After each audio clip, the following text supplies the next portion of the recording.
everybody. Welcome back to the podcast, the Project Investigation Collaboration, with your host, founder of the Veritas Project, Robert Curtis. Hello. And investigator Todd Boyer, that's me. And welcome to our Christmas Eve edition of the podcast. It'll be Christmas Day when we upload, so yep. Merry Christmas. Merry Christmas. Today we're going to go over ghost stories, Christmas ghost stories. Obviously we're going to talk about the Christmas Carol. That's the most well-known one, but we're going to talk about that one last. Right. Save the good stuff for the end. Yep. So, I think that Christmas time, due to a lot of the emotion involved with Christmas, I think that's hauntings really kick up a lot during Christmas. Yeah, I think so too. So, let's see. So, let's talk about our first one. Oh, Whistle and I'll Come to You, My Lad. Now, these are actual stories and books and things that they're not actual ghost stories, but they're books and stories that have ghosts in them. Yes. That are Christmas. Right. So that's why we came up with this list. Now, this one is a story by M.R. James, and it follows a skeptical professor who discovered an ancient whistle during a coastal vacation, unleashing supernatural forces. Right. So but it's on Christmas break, so that's why it's a Christmas story and it has ghosts in it. Yeah. So. Of course, you've always got the best Christmas story of all time, the big argument of is Die Hard a Christmas movie? Right. Right, everybody. Was it Die Hard, Gremlins, and Rambo, First Blood, Part 1. Yep, because that took... They're all Christmas stories, so... Well, they took place during Christmas. Right. Bruce Willis actually went to a roast one time, and he said, the only reason why I'm doing this roast is so I can come on here and say that Die Hard is not a Christmas story. Too bad. He literally walked up to the podium and said that, and that was it. Too bad, Bruce. It's a Christmas movie. It's a Christmas movie. Right. I do have to say, I love your Christmas shirt here today. Yeah. That's we're festive. Little Yoda. We're nothing if not accessorized. I'd wear my ugly Christmas hat, but then you guys wouldn't see my face. Right. So I'll wear that tomorrow, my gingerbread ugly Christmas hat. So the next one is the Kit Bag. The Kit Bag by Algernon Blackwood. What a cool name that is. Yeah. Right. You're going to pick a stage name for your heavy metal persona, Algernon Blackwood. Right. Yeah, you're right. He sounds like he plays a wicked axe. That's our lead singer, Algernon Blackwood. This is a story. A guy is haunted by a mysterious kit bag that seems to have a malevolent presence and a connection to a gruesome event, which falls back into what we talk about a lot is spirits attached to items. Right. So, this follows right along with, the typical haunting, item haunting. So, another malevolent presence. Yeah. Then we have actually a Charles Dickens. Yeah, another Charles Dickens one. The Signalman. So, a group of railway signalman. Yep. The Signalman, like he said, it's a railway. The Signalman experiences strange, ominous visions, that foretell of tragedy. Which is another aspect that we touched on in our types of hauntings. Is, and also the cryptid that we touched on. The Mothman. The Mothman shows up, Have you heard the stories, to touch on the train tracks? There's a lot of, down south, a lot of railways from the Civil War that people hear and see soldiers walking down the tracks. Right. And, trying to find their way home. Yep. Yeah. Well, that's a big common one in the southern states. So. I had heard tell of a switchman's ghost just south of here. Oh, really? By Valmeyer, yeah, that they'll see the lantern. The switchman would have like a lantern to tell you that they've opened the switch. Yeah. So that way they'd thrown the mechanical lever that changes the track from one to the other.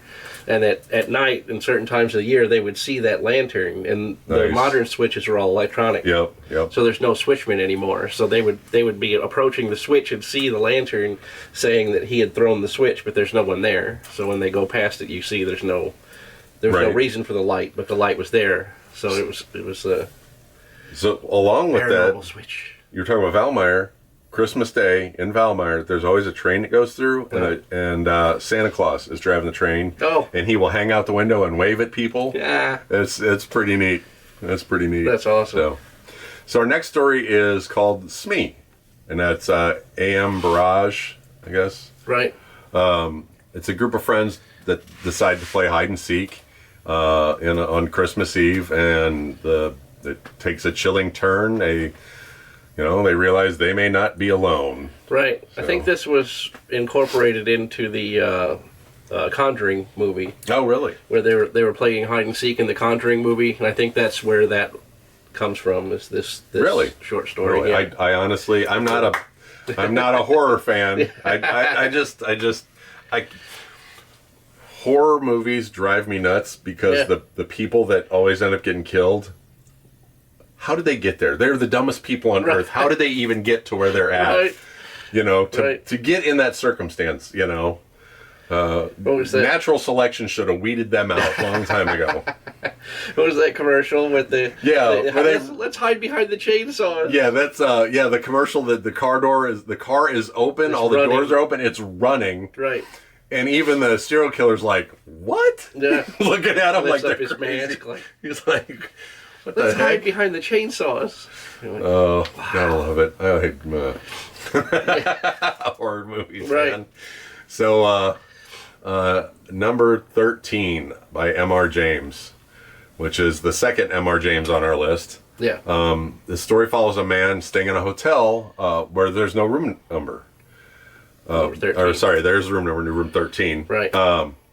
As he investigates, he discovers a dark secret that involves the supernatural. Right. So, unfortunately, we haven't read these books. So. No, well, that was the idea. We wanted to bring up Christmas stories or ghosts or things that happened at Christmas, but we haven't actually had any experience with it either. So, it's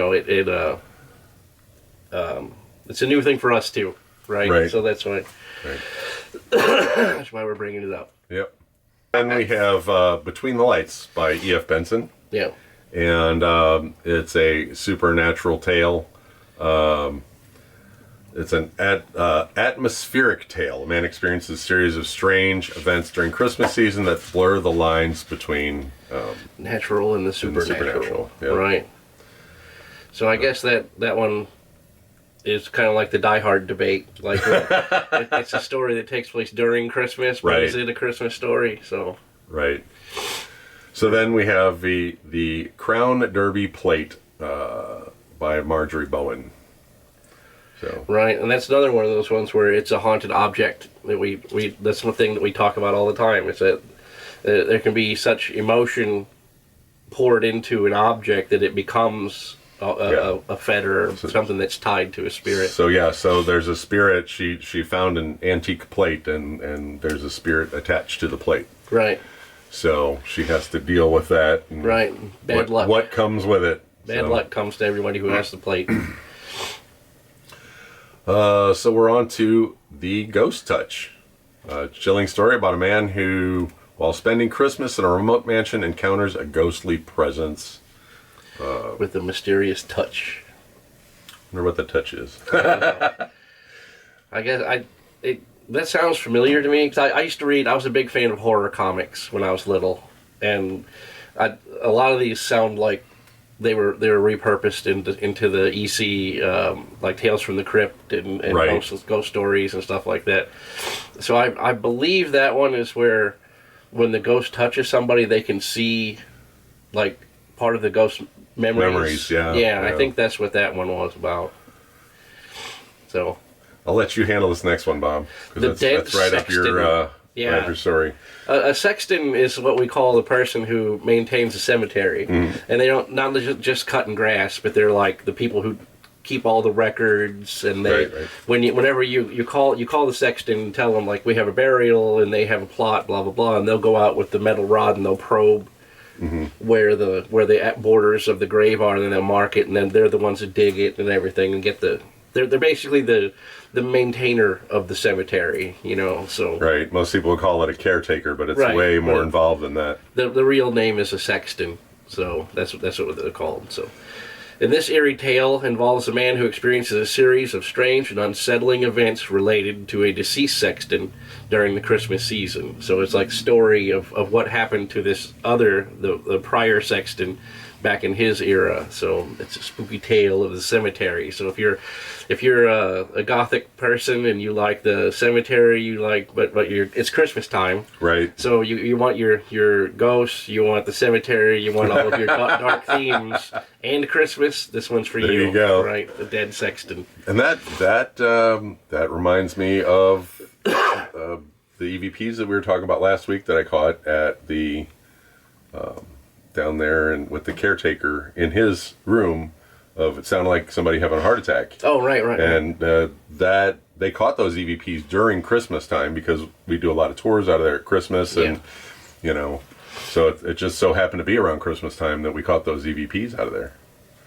So that place is beautiful. Yeah. During the Pierre Marquette Lodge, beautiful during Christmas. So. Christmas time is a good ghost investigation time because the nights are so long that the spirits have more time, to store up their energy. So a lot of times, a lot of our theory is anyway that during the daytime the solar radiation pushes down the spirit energy.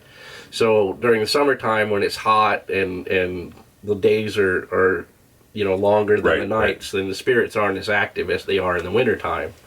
Yep.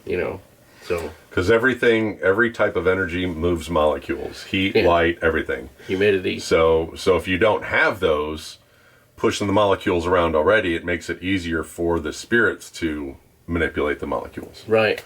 So, What do you think in the wintertime when you drag your feet across the carpet? Right, and you create can zap static. somebody with the static. The air is electricity. dry, and Yeah, that's it. The same thing with spirits. They can gather that energy from the environment and then discharge it. Right. So then our next one is the Christmas Eve apparition. So family claims to have seen a ghost of a loved one who'd passed away on previous Christmas Eve, appearing to convey a message of love and reassurance. Yeah. That is very typical that you see hauntings reappear on important days. Yeah. Birthdays, holidays.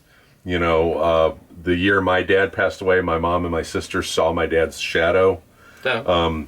You know how sometimes when somebody leaves a room, they walk out and then you kind of see their shadow on the hallway or whatever on the wall. Both my mom and my sister saw my dad's shadow on my birthday that year after he passed away. Well, that's nice. So yeah, he was back. We came to visit. Yeah, came to visit for my birthday. So, but yeah, that's hauntings. Hauntings happen a lot during holidays. Yeah, because of the emotion. Yeah, you're filling the whole house full of energy. Yeah. So especially if you have a large family, it goes that way. There was a haunted house that we used to, or a location that we used to investigate. A friend of mine purchased this house in Belleville, and it was right behind another haunted location in the old historic district. And I used to say every time that you would walk through the threshold of that house, you would feel like it was Christmas time, like you had that like a gathering or something, like you had that impression that you were walking into a house at Christmas, even though it wasn't Christmas time. It was the spring or summer even.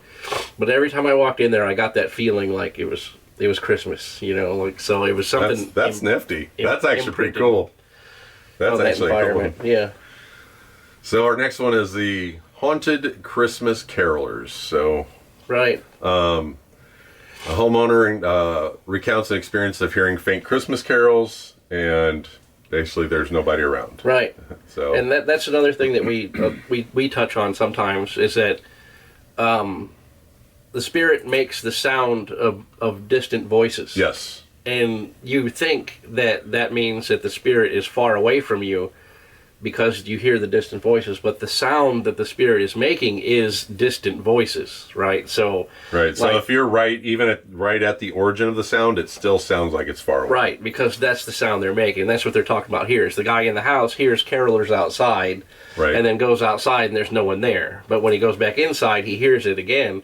It's not really the spirit as outside caroling at the house. The spirit is inside the house making the sound of distant carolers. Nice. Right. So that's the thing you have to wrap your mind around sometimes.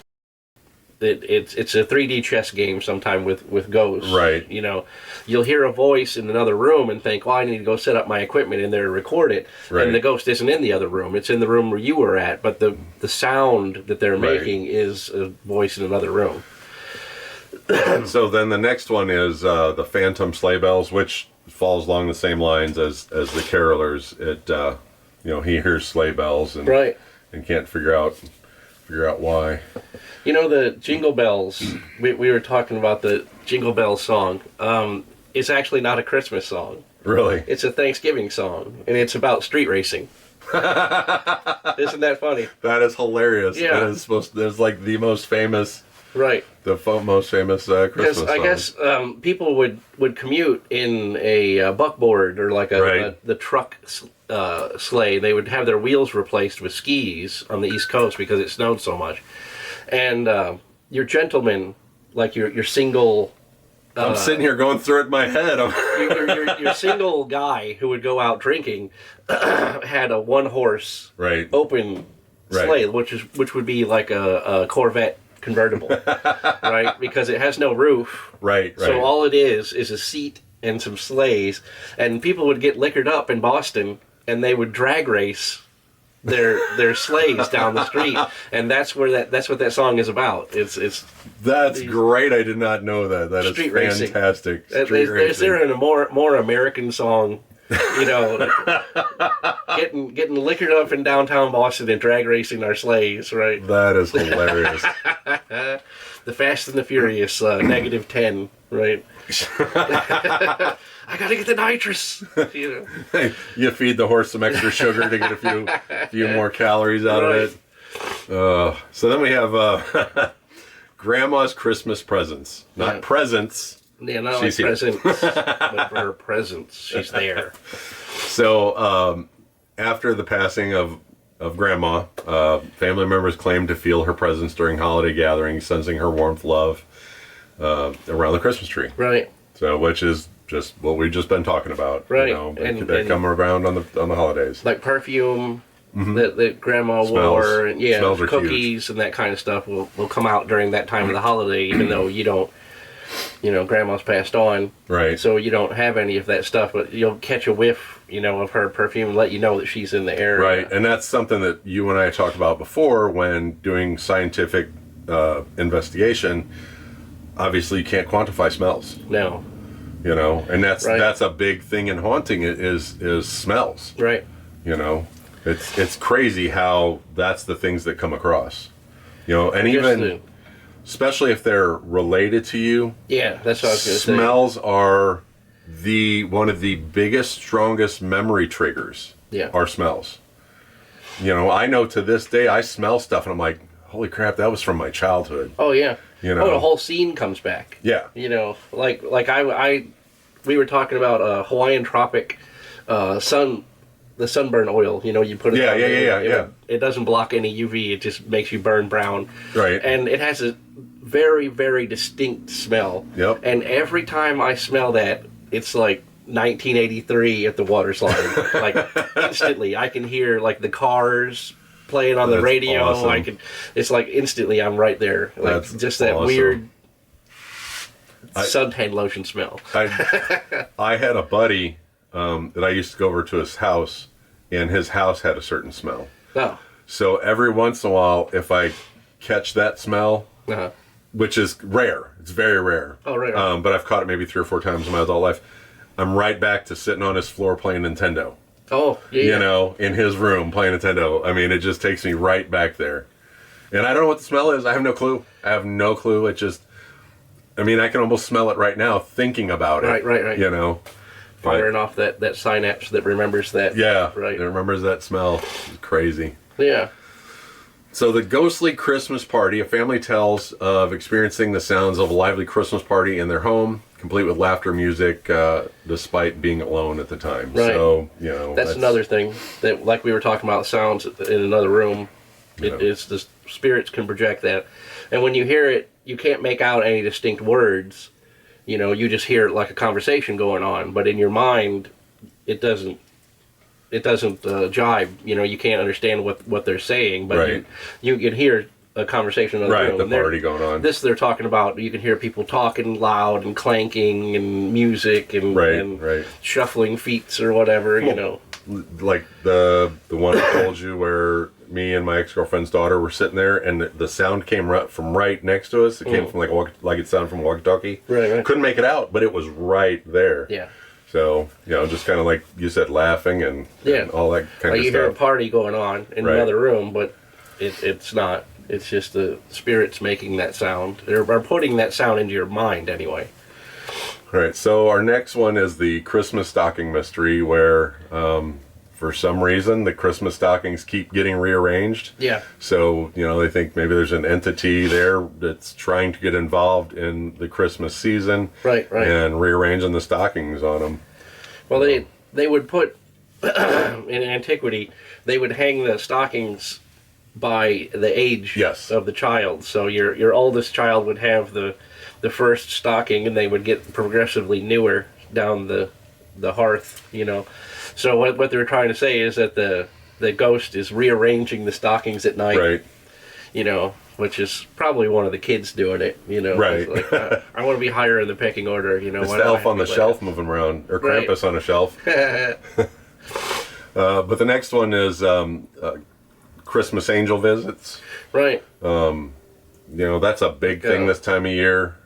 Car accidents, things like that happen. That, you know, a lot of people see angels. Yeah. You know, coming down during the Christmas time, because obviously we're celebrating the birth of Christ with Christmas, and, you know, it's a really religious time of year. So people, you know, tend to see more angels and things at this time of year. Or they have that feeling of comfort and warmness, peace and tranquility, and they're grieving the loss of their relatives during the year. So at Christmas time, it hits them extra hard, and then they feel that warmth around them and think, oh, it's not that bad. And I know you deal with this a lot. Does it seem like there's a lot more deaths during the Christmas season? Oh, of course there is. Yeah. So a lot of people don't want to hear that, but the reason why I think it is, as a funeral director who's been in this business for a long time, is that people sneak in food to nursing homes that they're not supposed to have. Yeah. So they think, well, you know, Grandma loved pecan pie, you know, and I know that she's on, you know, whatever you call it, medicine for diabetes, insulin. She takes the insulin, and her blood pressure isn't managed well. Right. But you think a what's big slice of pecan pie, it's nothing but sugar. Gonna spike the sugar. But I had my best friend pass away the day after Christmas. He went to work and collapsed, and you know, that was, you know, 15 years ago. Yeah. Almost. And then I have a friend who's having, a female friend who's having trouble dealing this year. I mean, it's been 11 years, but her mom passed away 2 days after Christmas. Yeah. And it's always hard for her this time of year. Yeah. You know, so it's, and you know what? I come to think of it, I think my Uncle John died like between Thanksgiving and Christmas. So, and it wasn't stuff like that. It was just happening. You know what I mean? Oh yeah. So. Well, I think you're more aware of it that time of year because you want to be with family for Christmas. Right. You know, and then when that person's missing, then you automatically associate it with that time of year. Right. You know, you think, oh man, I remember we used to have, you know, Uncle John's eggnog or something, you know, and then you think, well, I'll never have that again because now he's gone. So then we have the ghostly Christmas lights. Families report seeing flickering lights or orbs during the holiday season. Basically, they think it's a loved one trying to show them joy. Yeah. You know. Our neighbors put up the Christmas lights. If I don't know if you you noticed it on the way in. They have a little candle in every window. Yeah, we used to do that. Yeah, we used to do and that's to welcome the spirits of your deceased. Is that what that is? departed I loved had ones. that. Yeah. No wonder why I had issues, because I had those in my bedroom window when I was a kid. Stuff coming in my room. Yeah. Yeah, I did not know that. It's like the spirits would see the light and be welcomed into the house, for that time of year. I'm learning a whole lot of stuff today, Bob. You are just full of knowledge. Yeah. I know an amount. You know an amount. You know a lot. So Christmas Eve Guardian, it kind of falls back to the angels and things. A person claims to comfort the presence of a guardian spirit on Christmas Eve. Yeah, during a hard time, like we were talking about, Yeah. people are in their emotions during that time of year, so they feel like that presence of someone comforting them Right. when they're alone and sad during Christmas. Right. And then we have the ghost of the actual Christmas present. Right. Like actual present this time with wrapping paper. Right. Unexpected gifts. Yeah, unexpected gifts under the tree. Yeah. So. And I've heard the tale that I can relate of this one was, I know a guy, he was elderly, his wife passed on, and he just didn't want to do Christmas anymore, Right. And Christmas Eve, he was like, well, I'm going to put out the tree anyway, because, you got Right. to.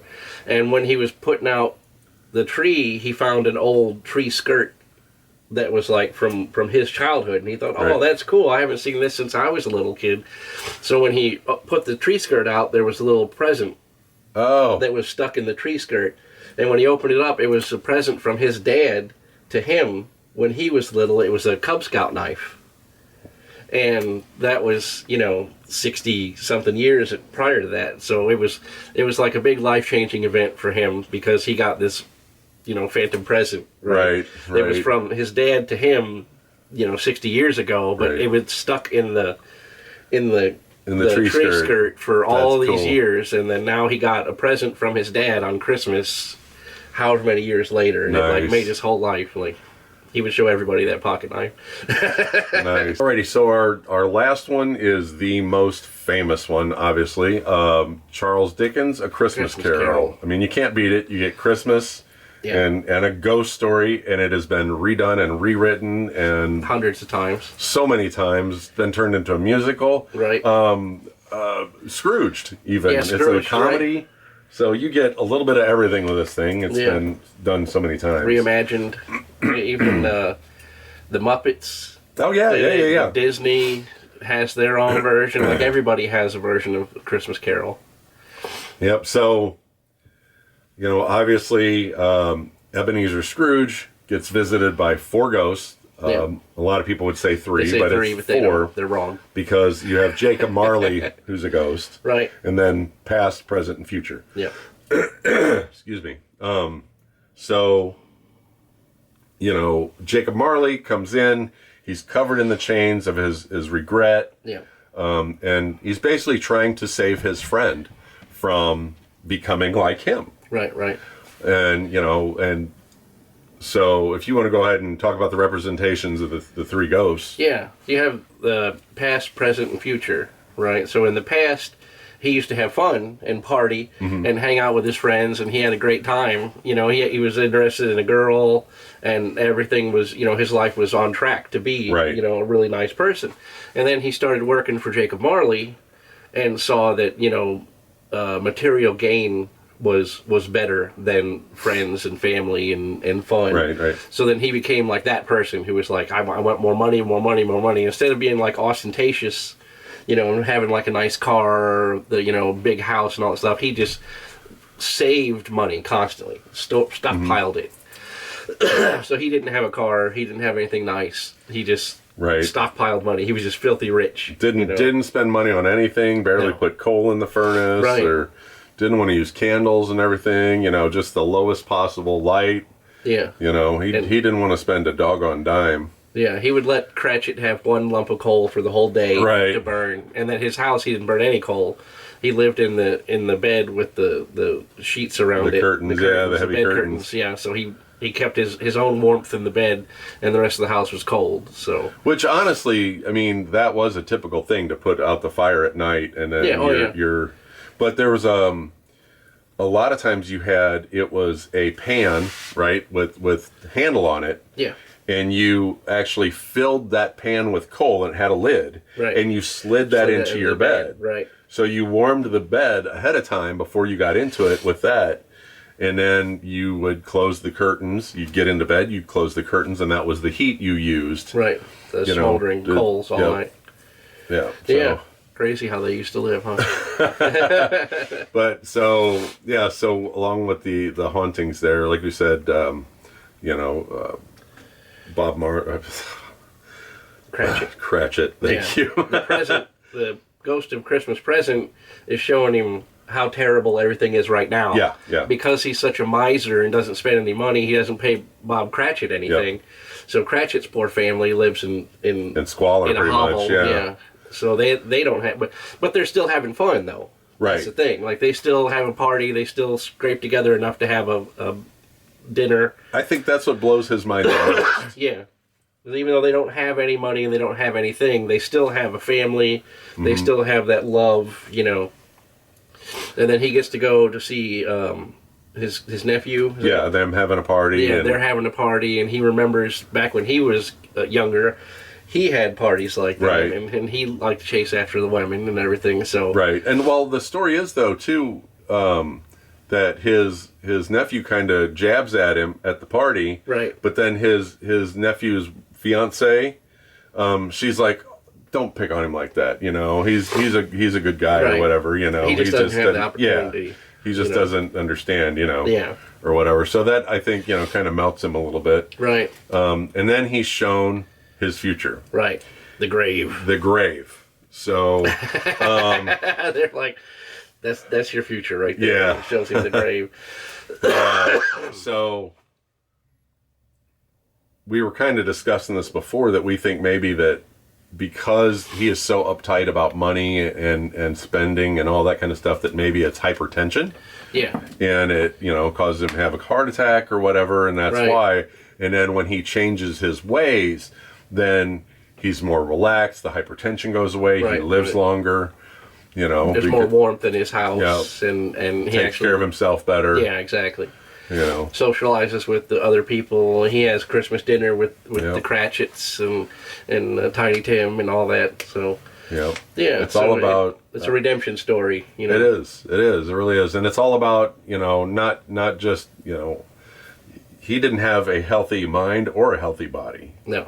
And those things are equally important. You can't have good mental health and physical health. You need a little bit of both. Right. To be truly happy and live a nice long life, and so health tips from the Veritas Project.